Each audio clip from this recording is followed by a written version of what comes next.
Oi. Obrigada.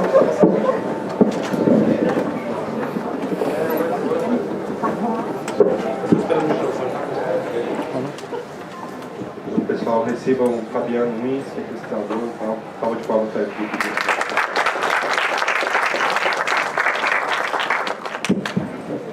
Boa noite a todos. Bom, agradecer a presença de todos, agradecer ao convite da organização, da mostra.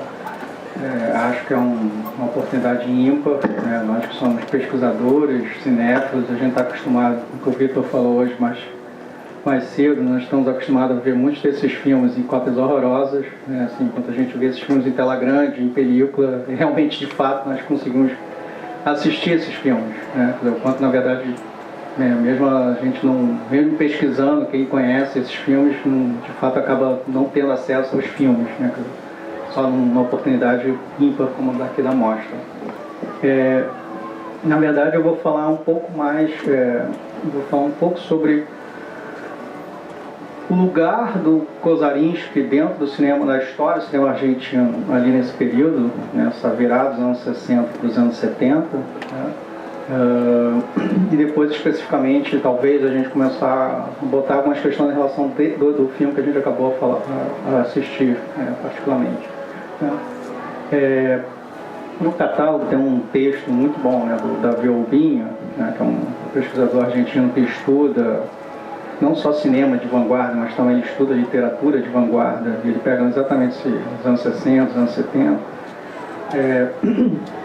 Ele chama a atenção que o Kozarinski, né, ele, na verdade, a partir de 1968 até por volta de 72, quando a Argentina está vivendo, né, sob uma ditadura, né, uma das tantas, né, a autodenominada Revolução Argentina, né, com o golpe em 66, e depois por volta, né, de 73, 74, você vai ter já o processo, né, a chamada Primavera Camporista, e depois a volta do Perón, né, o terceiro mandato do Perón, né. A gente vai ter um grupo, né, de cineastas, mais que um grupo de cineastas, talvez mais um grupo de filmes, que ficou conhecido como o Grupo dos Cinco, né, o Grupo de los Cinco, né, vão ser, na verdade, eles mesmos se autodenominam, né, são 5 cineastas, né, o Alberto Fishman, Ricardo Becher, Nestor Partenostro, Raul de la Torre e o Juan José Stagnaro. Que eles vão fazer vários filmes exatamente desse período, 68 até 72.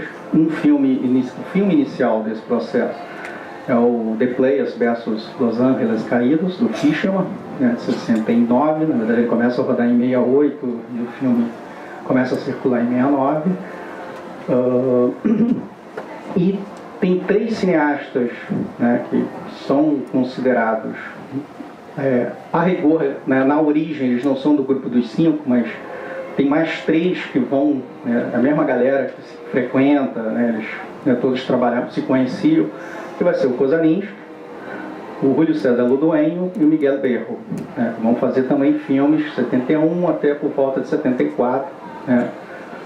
E são filmes que, bom, primeiro é uma cinematografia que foi muito, digamos assim, recentemente redescoberta. De uns 15 anos para cá, de uns 10 anos para cá, teve né, o próprio filme que a gente viu, o Vitor comentou, né, um filme que era considerado perdido, né, ou seja, esses filmes estão vindo à tona, né, primeiro uma redescoberta pela historiografia, tá?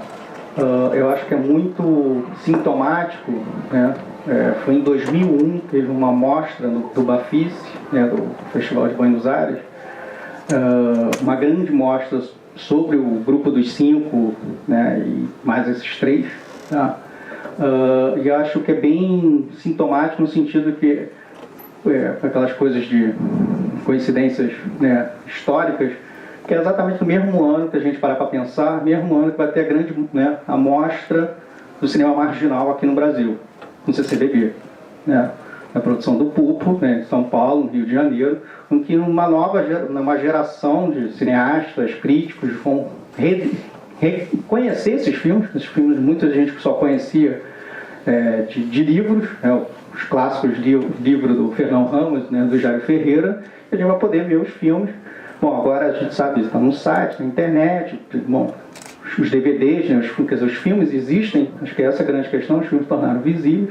Então acho que é bem sintomático, como nos anos 2000, Grupo dos Cinco e Kozarinski e companhia, né, na Argentina, e o cinema marginal aqui no Brasil, vão ter um novo olhar, né, e isso, acho que essa sessão é feliz, né, se a gente pegar Lucrécia Mortel com pontos suspensivos, né, exatamente o quanto essa nova geração, né, essa geração contemporânea, dialoga e vai reivindicar essa produção totalmente underground, né?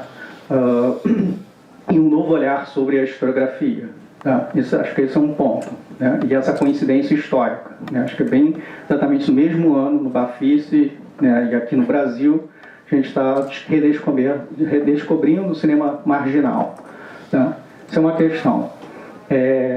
Para a gente entrar um pouco, entender um pouco essa produção na época, tá?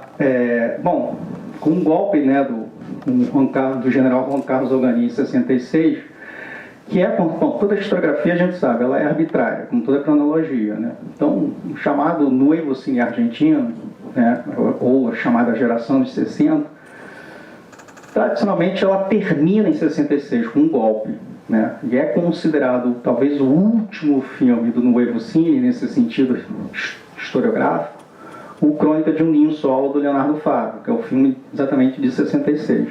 Porque aí as estruturas de produção mudam, né? Ou seja, a Argentina volta a viver sob uma ditadura, e vai ter uma das piores censuras, né? O temido ente de qualificação cinematográfica, que era o órgão de censura, que era uma censura prévia, né? Ou seja, você tinha que mandar os projetos, você tinha que mandar os roteiros para ser aprovado, aí o filme era feito, para ganhar o certificado também passava de novo pela censura. Então o filme passava pelo órgão 2 vezes, tá? E aí a gente vai ver uma galera, bom, aí o que tradicionalmente a gente vai ver na historiografia? Uma produção totalmente clandestina, né? Quer dizer, esses filmes vão circular sem passar pela censura, né? É o grande momento que, né, surge o grupo Cine Liberación e Laura de los Hornos, o filme marca, o filme chave, né, exatamente ali em 67, 68. É um filme que a gente sabe que é produzido, distribuído, né, de forma totalmente clandestina, né, um filme que está dialogando exatamente com criticando ali o regime, né, a ditadura, né, de Onganía. E essa galera, né, underground, digamos assim, que é o mesmo esquema. Quer dizer, os caras vão fazer os filmes no seu próprio bolso e os filmes vão ser exibidos de forma clandestina. Esses filmes não entravam em cartaz. Esses filmes não passavam, não ganhavam o certificado do Instituto de Cinema, né? No caso do Grupo dos Cinco, é um pessoal que vem da publicidade, né? Aliás, como Solanas, né? Eles vão, né, quer dizer, é um pessoal que, né, eles, né, frequentavam os mesmos lugares, eles trabalhavam entre eles, né, eram mais ou menos ali, tinha um quarteirão, uma região ali na Avenida Paraguai, perto com Maipú, que era ali mais ou menos o lugar onde eles frequentavam, em Buenos Aires, onde eram os escritórios, né, das suas produtoras, né, de publicidade. Era o lugar onde eles bebiam, né, era o bar, não sei o que, ou seja, era um lugarzinho, um circuitinho onde eles frequentavam. E uma figura-chave que vai ser para eles também é o filme que inclusive abriu a mostra, o Invasão, né, do Hugo Santiago, que também é o mesmo, todo mundo era conhecido, tá? Para a gente entender um pouco a época, né, não vou aqui falar muito do The Players, até porque é um filme que não está na mostra, no próprio catálogo o Victor lamenta não ter conseguido trazer a cópia. Eu acho que é um filme, acho que é um dos filmes mais impressionantes do cinema argentino, né? É um filme que tem várias camadas de leitura, né? Eu vou, para a gente entender um pouco o pano de fundo, né, sobre um uma situação que aconteceu, que ficou famoso como a Noite das Câmaras Despertas, né? A Noite das Câmaras Despiertas. Se vocês jogarem isso na internet, vai ver um texto da Beatriz Sarlo, né? Um texto famoso, né? Que ela reconstitui isso, ela vai entrevistar as pessoas. E tem um documentário, né, de dois rapazes, já é um documentário de 2003, ou seja, é antigo, que a partir do texto da Beatriz Sarlo, eles vão fazer esse filme. É um filme universitário, né, feito por dois estudantes, se não me engano, de arquitetura da UBA, Universidade de Buenos Aires. É um filme que tem 1h e pouco, que exatamente se chama La Noite das Câmaras Despiertas, que eles vão, a partir do texto da Sarlo, eles vão entrevistar as pessoas, né, os cineastas, né, que é o que foi isso, né? E é essa que é a discussão que a Sarlo, quer dizer, ela faz toda uma reconstituição e depois algumas reflexões. Em novembro de 1970, houve um caso de censura dentro da Universidade Nacional do Litoral, né, ou seja, na Escola de Santa Fé, né, no curso de cinema, o mesmo curso foi fundado pelo BIRR, lá em 56, tem um caso de censura. O diretor da faculdade, que tinha sido nomeado pelo reitor, que por sua vez foi nomeado no regime militar, né, proíbe um filme, né, os alunos estavam fazendo determinado filme e a faculdade simplesmente proíbe o filme. Isso vira uma discussão dentro da classe, quer dizer, da classe cinematográfica.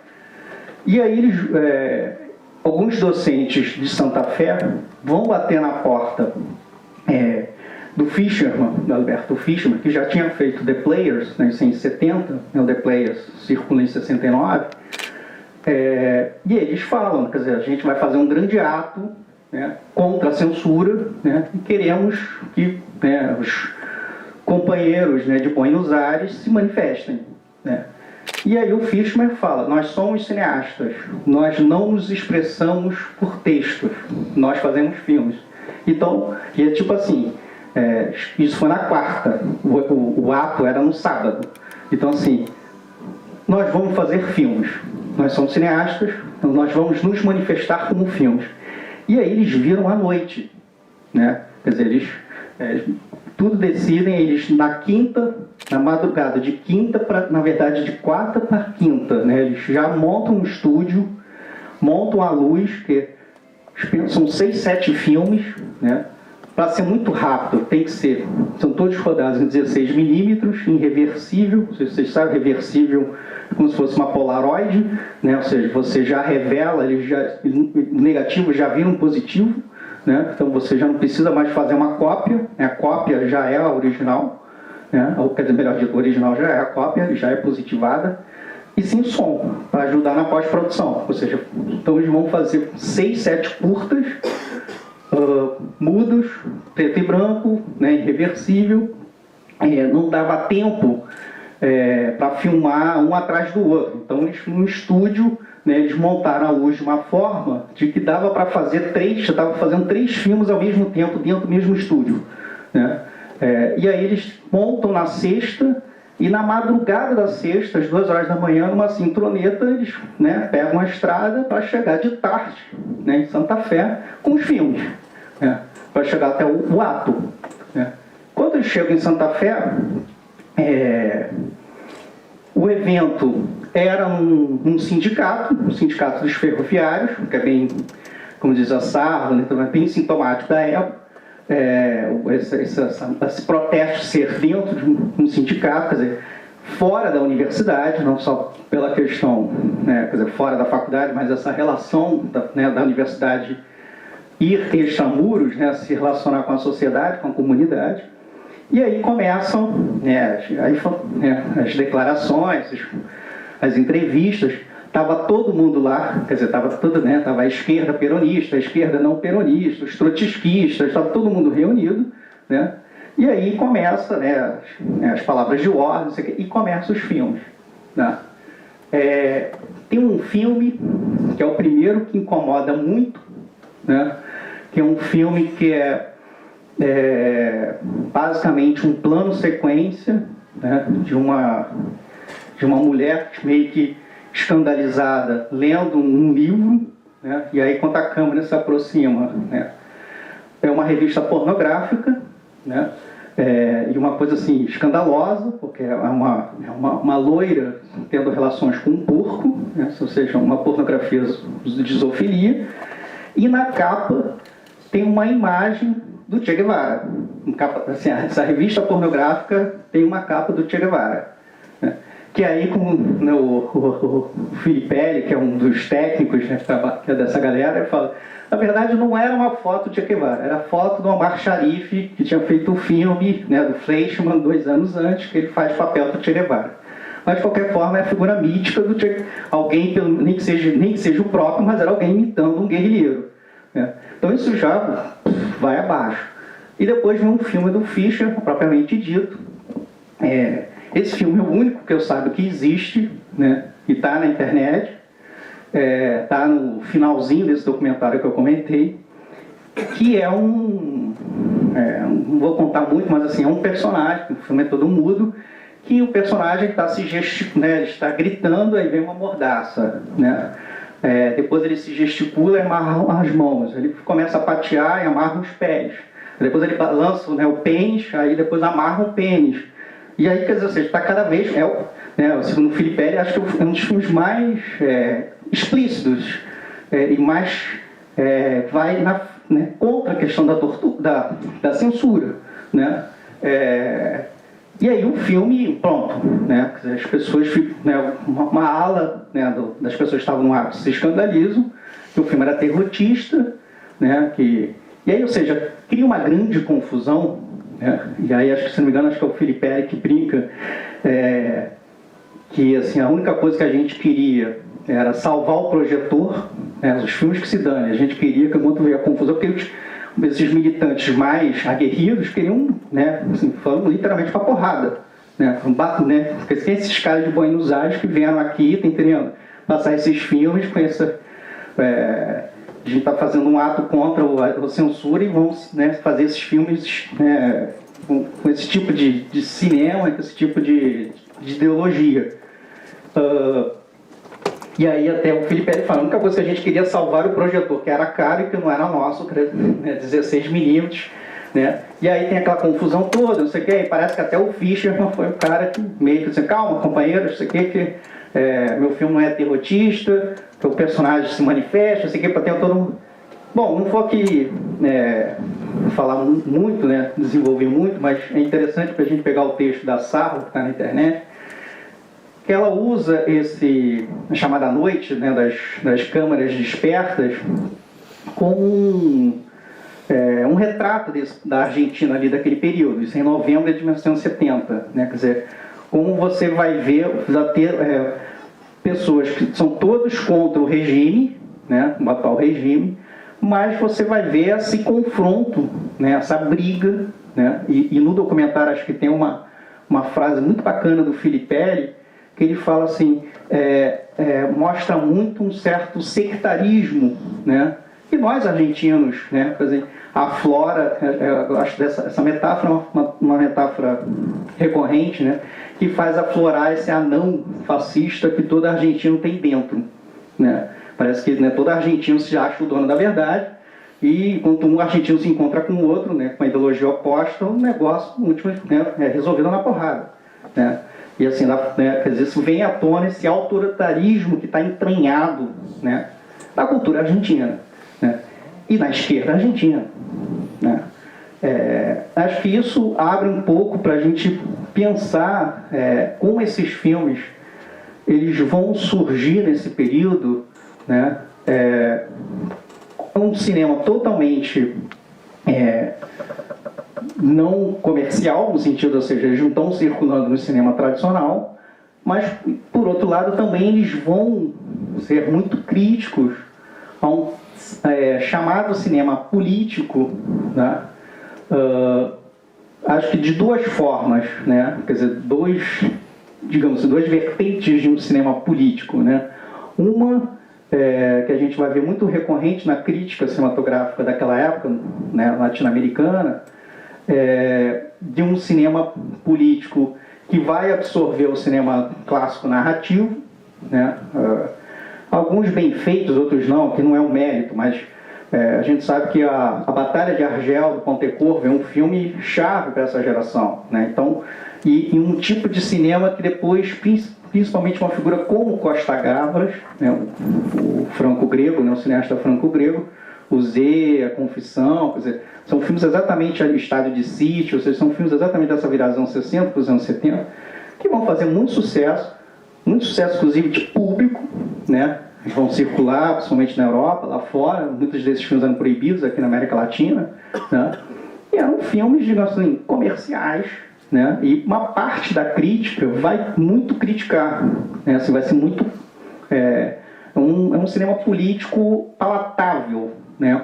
Digamos assim, para as grandes massas, né? Ele não tem uma linguagem, não está muito preocupado com algumas questões estéticas, né? E aí isso é um problema, né, para todo cinema que se diz político. Bom, aí tem discussões mais sofisticadas em relação a isso. E nessa trilha, se a gente pegar os anos 70, o próprio cinema, um determinado cinema político italiano, né? A gente pensar investigações de um cidadão acima de qualquer suspeita, né? Quer dizer, tem alguns filmes italianos que vão seguir digamos assim, essa linhagem Costa Gavras, né? Que vai ser muito criticado por uma ala, né?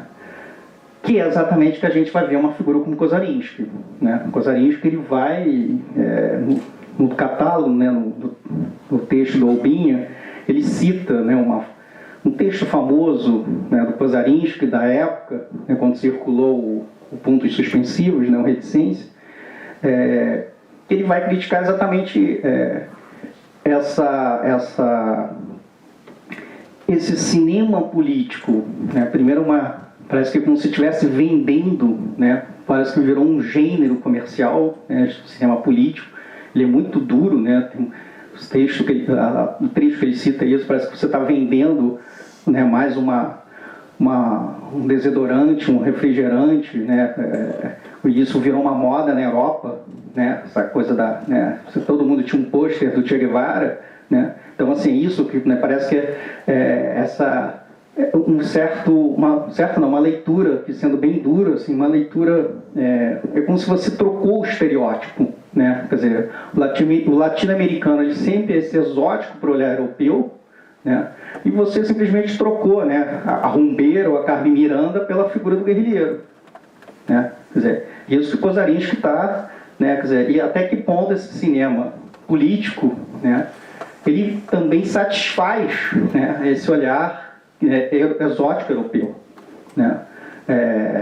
E aí, né, ele é muito duro em relação a isso. Quer dizer, nós não queremos fazer isso, né? Não é isso, não é por aí que o cinema argentino tem que tomar esse rumo, né?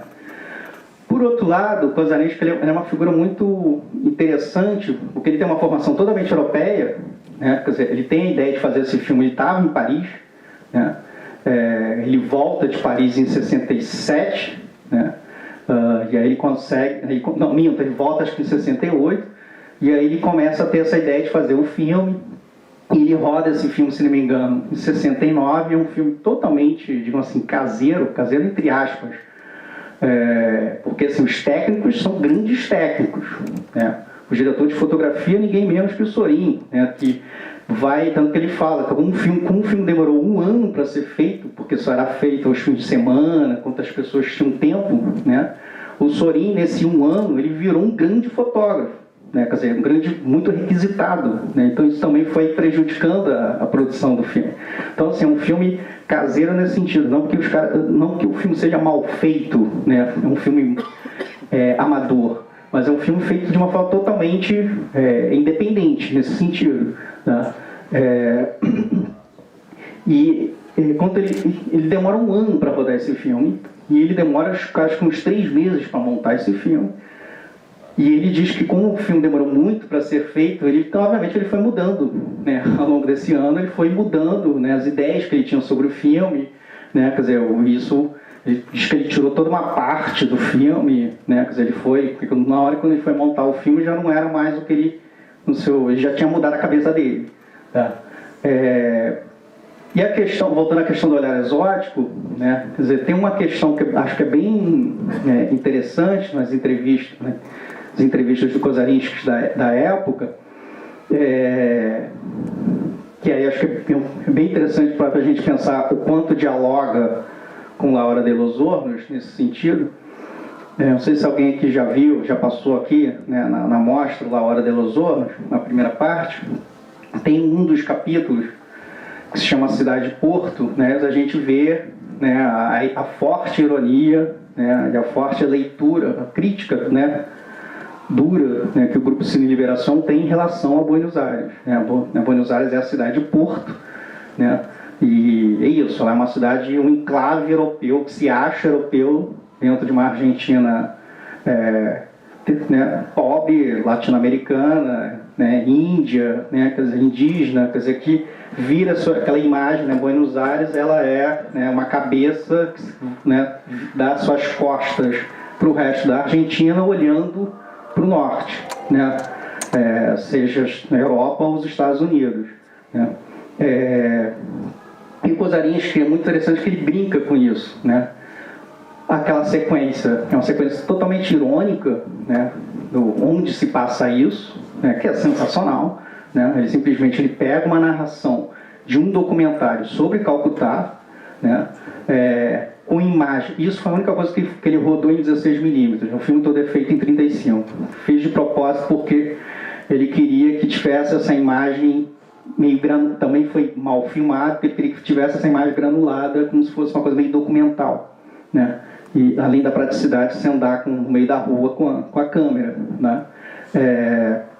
Essa é a grande ironia, quer dizer, ele mostra tem várias camadas, né? Uma é essa imagens de Buenos Aires com essa narração sobre Calcutá, tanto que ele até brinca, né? Ele fala assim, quando esse filme passou na Europa, a gente sabia que tinha latino-americano na plateia quando vinha essa sequência, porque todos riam, os europeus não riam, mas um argentino, um latino-americano que conhece Buenos Aires, saca a piada, tá entendendo? Ou seja, ele tem todo um discurso, né, falando sobre Calcutá, você tem imagens, quem conhece Buenos Aires, quem conhece Buenos Aires reconhece, né, seja a 9 de julho, a Avenida Corrientes, quer dizer, não é uma Buenos Aires escondida, digamos assim, são os locais que as pessoas frequentam, né, frequentavam, né, continuam frequentando, quer dizer, uma coisa meio, digamos, turístico nesse sentido. A trilha sonora é bizarra, porque assim, é uma gravação de uma orquestra argentina dos anos 30 tocando uma música imitando russo, né? Inclusive eles tocam balalaika, né? Então assim, é uma coisa completamente bizarra, né? Quer dizer, e a grande ironia é isso, né? Quer dizer, e aí o Kozarinski, inclusive ele como portenho, se diz, eu estou aqui metendo a ferida na soberba portenha, a gente se acha tão europeu, mas no fundo nós somos uma grande metrópole de um país de terceiro mundo, né? Buenos Aires é igual ao Calcutá, né? Essa que é a grande piada, né? Por outro lado, né, esse se achar europeu, né, que é tão inerente à identidade portenha, o próprio Kozarinski, aí vem, acho que assim, essa que é a divergência em relação ao Laura de los Hornos, quer dizer, ele é como se ele critica, mas ao mesmo tempo ele fala, isso infelizmente faz parte, né? Quer dizer, é como se não tem como tirar isso, não tem como sacar disso, né, de nós. Né? Nós portenhos achamos que somos europeus, isso faz parte da nossa identidade. Né? Acho que para mim tem uma frase que ele fala, que é sensacional, que fala, para nós portenhos, ir a Córdoba é como ir a um país estranho. Quer dizer, aquele ali não é argentino. Né? Quer dizer, é como se estivesse indo para o Chile ou para a Bolívia. Né? Quer dizer, não faz parte da Argentina. E ele fala, isso faz parte, isso, né, é a nossa identidade portenha. Quer dizer, não tem, assim, eu como portenho luto contra isso, mas nós somos assim, né? A gente se acha europeu, né? Acho que essa questão de assumir, né, essa contradição, esse paradoxo, é uma das coisas bem bacanas, né? E aí que é uma ironia que o filme faz, tá?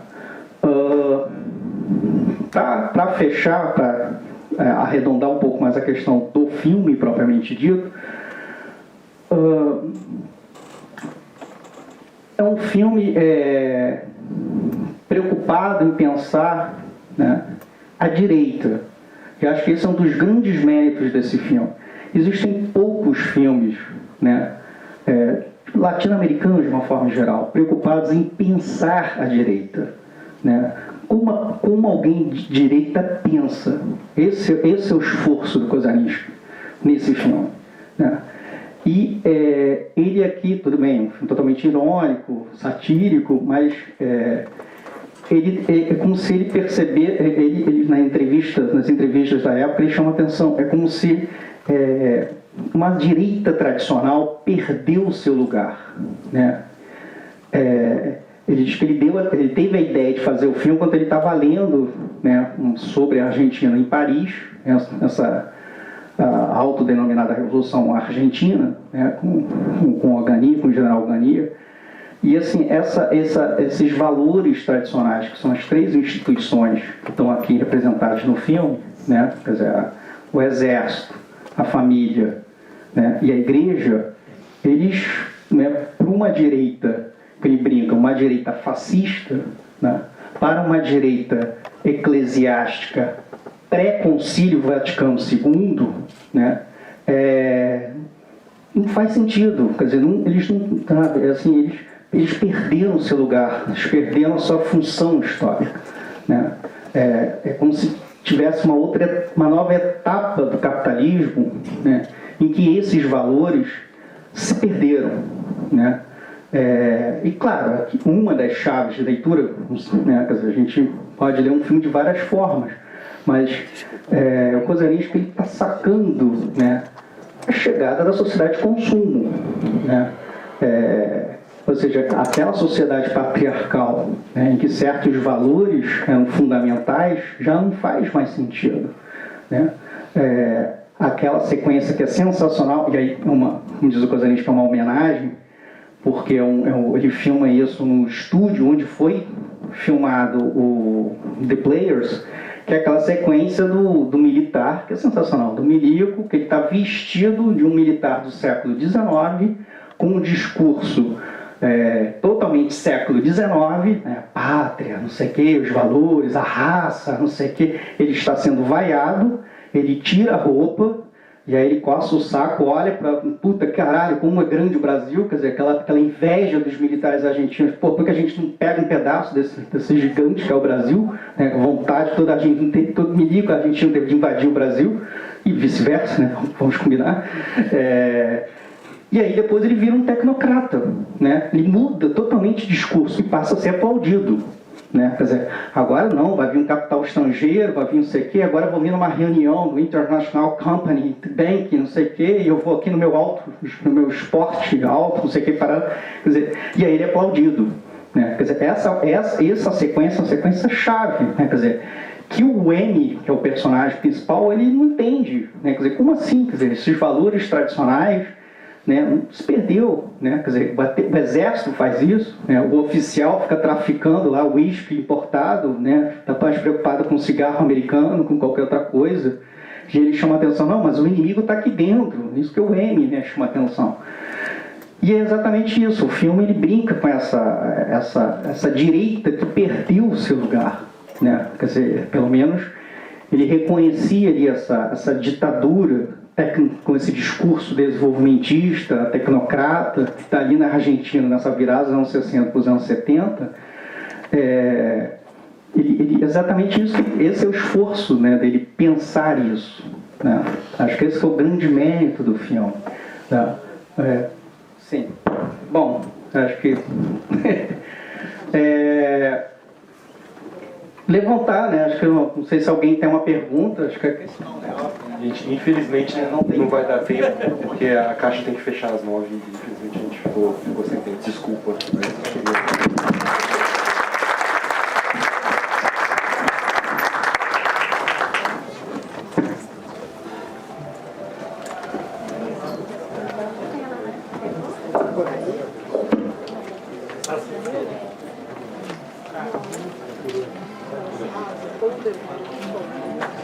Yeah.